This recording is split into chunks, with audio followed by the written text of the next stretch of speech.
Hechos que dan de qué hablar. Gladys en Éxitos.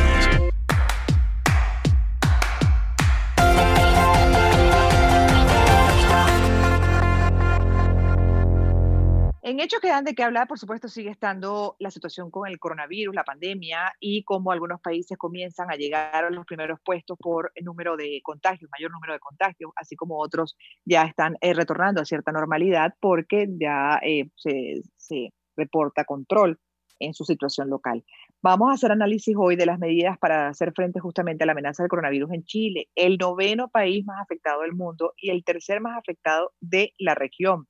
En un nuevo reporte diario sobre el estado actual de coronavirus en Chile, el subsecretario de Redes Asistenciales informó que en las últimas 24 horas, eso fue ayer miércoles, se registraron 4.757 nuevos casos, de los cuales 4.320 son de pacientes sintomáticos y 437 asintomáticos.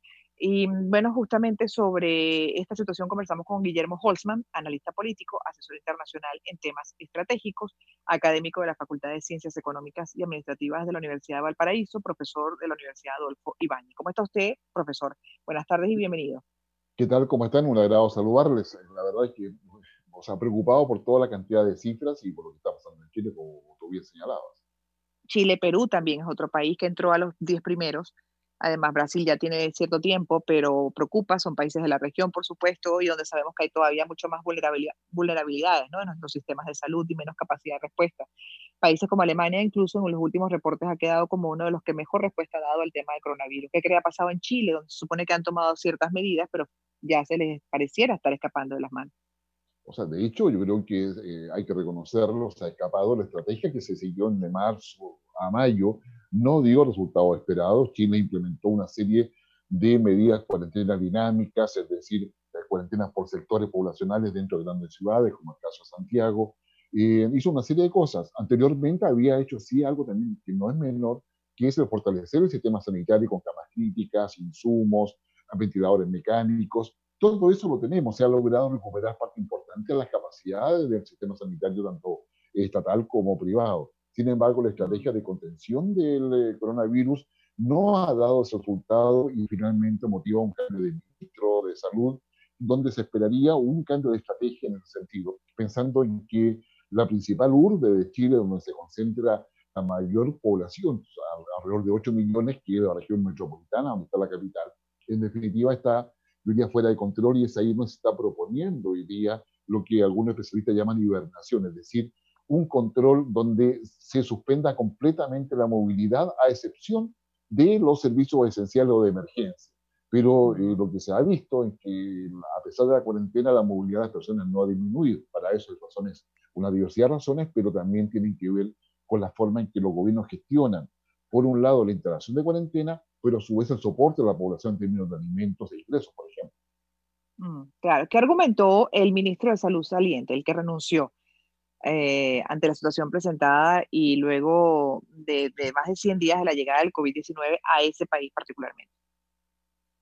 A ver, el ministro Mañalich, que era el ministro que renunció hace unos días atrás, en algún minuto lo dijo, es decir, todos los supuestos en los cuales construimos una estrategia se derrumbó como un castillo de naipes. Estoy prácticamente citando en forma textual. Y eso quiere decir que la manera en que se dio la pandemia, Chile siguió muy de cerca lo que hizo Japón, lo que hizo Corea del Sur, lo que hicieron otros países, pero también se empezó a preocupar cuando vio lo que pasaba en Europa con España, Italia, Francia. Pero acá se mantuvo la idea de que era posible controlar la pandemia con estrategias muy parciales o muy acotadas, mantener en alto la actividad económica, que es un tema para todos los países, y esa metodología, esa manera de poder enfrentarlo, llegó al colapso. Ahí hubo temas metodológicos respecto a cómo se contaban los fallecidos, cuál era el dato oficial que se iba a entregar a la población. Se genera también un problema de credibilidad en términos de lo que hacen los gobiernos con lo que pasa en la realidad. Se producen las confrontaciones, como ha pasado en todos los países, dicho sea de paso, entre el gobierno central y los alcaldes, los municipios Claro. a nivel local. Y ahí hay todo un tema que en definitiva se hace bastante complejo y que hoy día nos tiene empezando una segunda fase, habiendo fracasado la primera. Bueno, como siempre, la discrecionalidad en la información tiene consecuencias negativas generalmente, y sobre todo para situaciones como esta que requieren, al contrario, de una población absolutamente informada para saber cómo actúa. De hecho, leyendo acá, por ejemplo, la actuación de MinSal generó polémica porque contabilizaban a los muertos por la pandemia como recuperados, no entiendo por qué, y excluía a los asintomáticos del recuento de los contagiados, y que ambos datos fueron posteriormente corregidos. También se descubrió que el exministro de Salud reportaba a la OMS un mayor número de fallecidos que lo que informaba en Chile, lo que significó su renuncia a MinSal. Eso también lo tengo como dato, pero ¿por qué hacer esto? No entiendo. Yo creo que hay un tema donde los gobiernos se enfrentan en términos de estas pandemias respecto a cuidar mucho la forma comunicacional, o si tú quieres, a intentar analizar la política de las comunicaciones. En consecuencia, era más importante cómo se comunicaba la puesta en escena que la transparencia o la realidad en términos de lo que esperaba justamente la población. Gran parte de los países, en Alemania, que tú mencionabas, el gobernador Cuomo en Nueva York y varios otros, los líderes políticos, las autoridades políticas que han sido honestas con la población tienen más apoyo finalmente para enfrentar la Sí. pandemia que aquellos que tratan de poder colocar en escena cada decisión para poder tener una suerte de respaldo. Acá se ha quebrado las confianzas en términos de la credibilidad y eso en términos políticos es un problema. Cuando no hay credibilidad, lo que dice la autoridad, claramente hay un impacto muy negativo en la sociedad y, bueno, y va pasando lo que en esta pandemia va sucediendo y que también sucede en tiempos normales en pandemia. Claro, pero entonces a todas estas tengo que hacer una pausa, profesor, pero al regreso me gustaría que habláramos de la situación económica de Chile, porque la realidad es que, bueno, están en la posición número 9 y podría seguir subiendo en ese ranking mundial de los primeros 10 con mayor cantidad de contagios. Esto incide obligatoriamente en la actividad económica de ese país, porque a la medida que esto no se controle, pues difícilmente pueden recuperar cierta normalidad. Me gustaría que habláramos de ese escenario al regreso. Perfecto. Gladys en Éxitos. Con Gladys Rodríguez. Circuito Éxitos.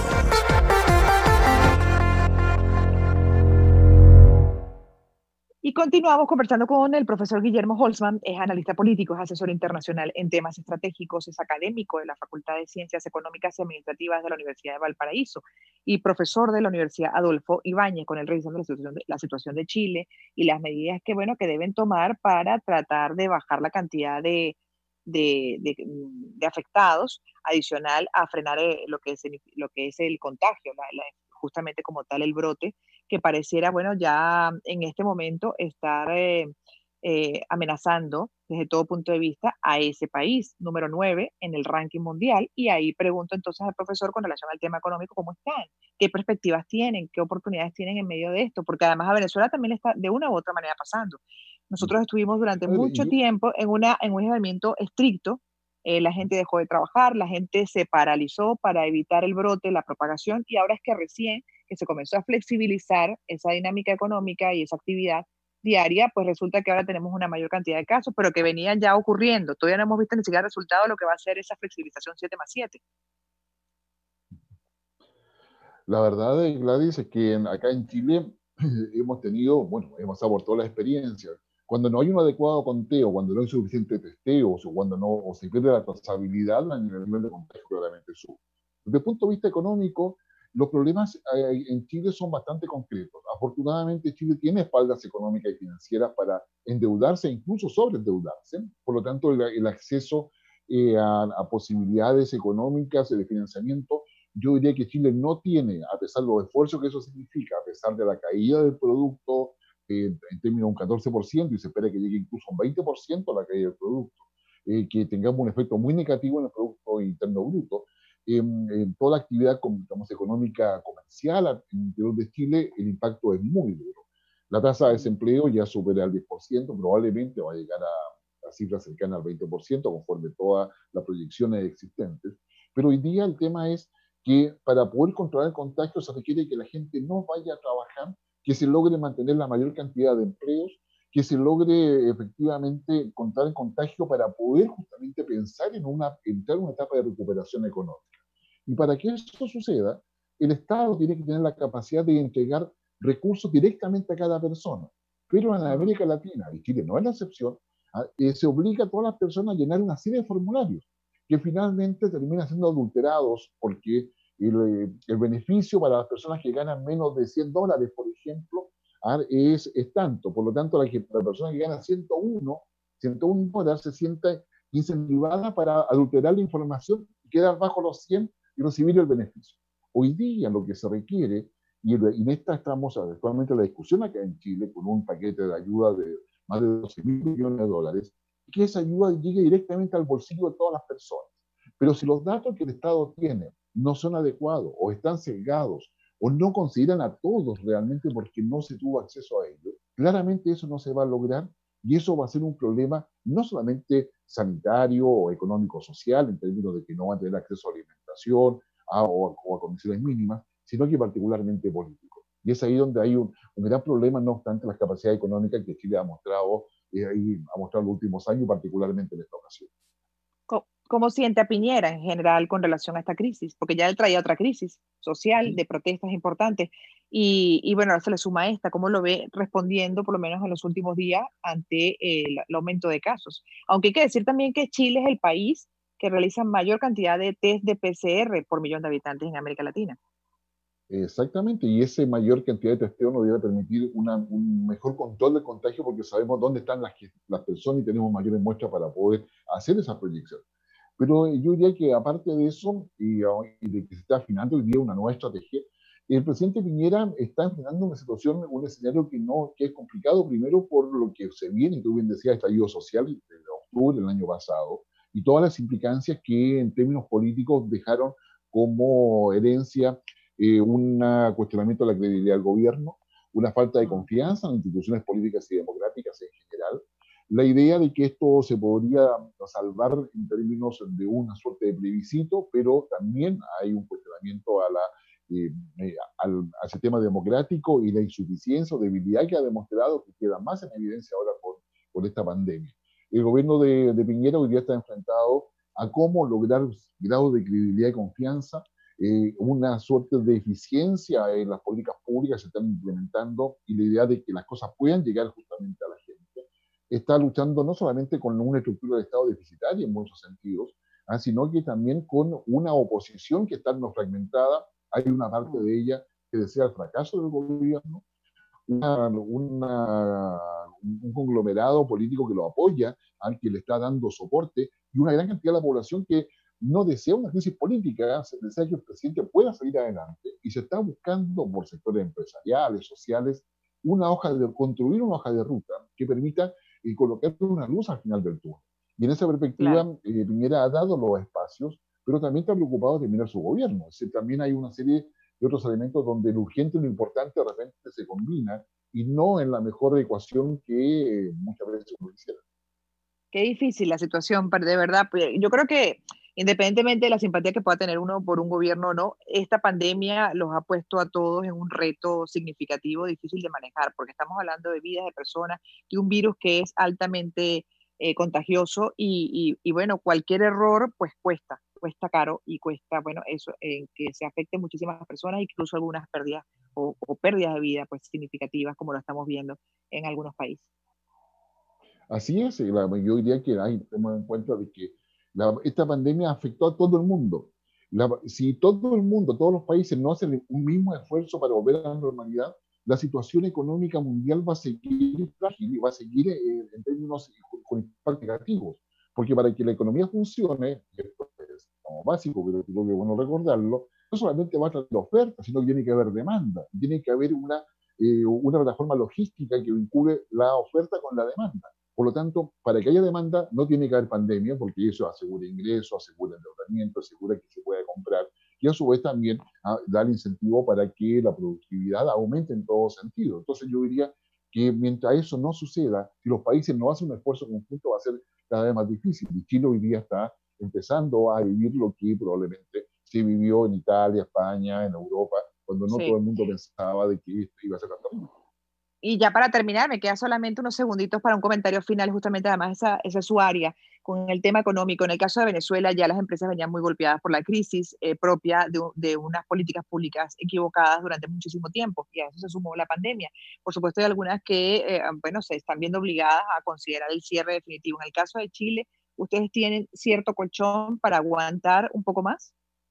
Sí, tenemos afortunadamente un colchón que está hoy día, no solamente los bonos soberanos que tenemos como ahorro, tenemos un respaldo de más de 20 mil millones de dólares en un crédito que ya está aprobado por el Fondo Monetario Internacional, si Chile lo quiere usar. Tenemos una posibilidad de endeudamiento todavía en términos país, yo diría por lo menos, ¿verdad?, de unos 50 mil millones de dólares más aproximadamente, aun cuando nos dejaría precarios en términos de nuestra macroeconomía, pero tenemos esa posibilidad que muchos otros países no tienen, y eso sí lo puedo reconocer abiertamente, y por esa Sí. misma razón se exige mayor eficiencia a las decisiones políticas. Pero en el caso individual de las empresas, digamos, como desde el punto de vista ya individual de empresarios, de comerciantes, pues pequeñas industrias, todavía también esos tienen cierta solidez para aguantar, digamos, un tiempo paralizados. Yo creo que ahí tenemos una diferencia en términos de las pymes que están bastante golpeadas y sin liquidez para poder mantenerse, y hacia ellos se está dirigiendo un esfuerzo importante del gobierno, tanto de forma directa como con la banca privada, cosas que están en reevaluación hoy día. Hay todo un tema respecto a las medianas empresas que tienen una mayor capacidad de colchón, pero no mucho más para llegar a final de año. Por lo tanto, requieren un apoyo también directo. Y las grandes empresas que también requieren apoyo porque son las que dan más empleo, pero ahí se está viendo no solamente la capacidad de endeudamiento de cada una de ellas, sino colocar en la práctica dinero para la liquidez de las empresas, pero que tendrían que estar devolviendo. Y ahí es lo que se está discutiendo hoy día en el Congreso con un paquete de más de 12 mil millones de dólares, y que esperamos que haya una respuesta ya concreta, tanto para las personas que requieren una ayuda del Estado, como también para las empresas, donde debe haber criterios bastante claros de por qué el Estado se involucra en todo ello y para qué se involucra en todo ello. Entonces hay un debate que nos va a poner al día en cosas que habíamos dejado de lado, Ok. y que hoy día la pandemia lo coloca encima de la mesa en forma urgente. Gracias por haber aceptado esta invitación, ubicarnos en la situación de su país. Guillermo Holzman es analista político, asesor internacional en temas estratégicos, académico de la Facultad de Ciencias Económicas y Administrativas de la Universidad de Valparaíso, profesor de la Universidad Adolfo Ibáñez, hablando de la situación particular de Chile, que se convirtió ya en uno de los países de los 10 que tienen mayor cantidad de contagios en el mundo. Gracias una vez más. Vamos a hacer una pausa.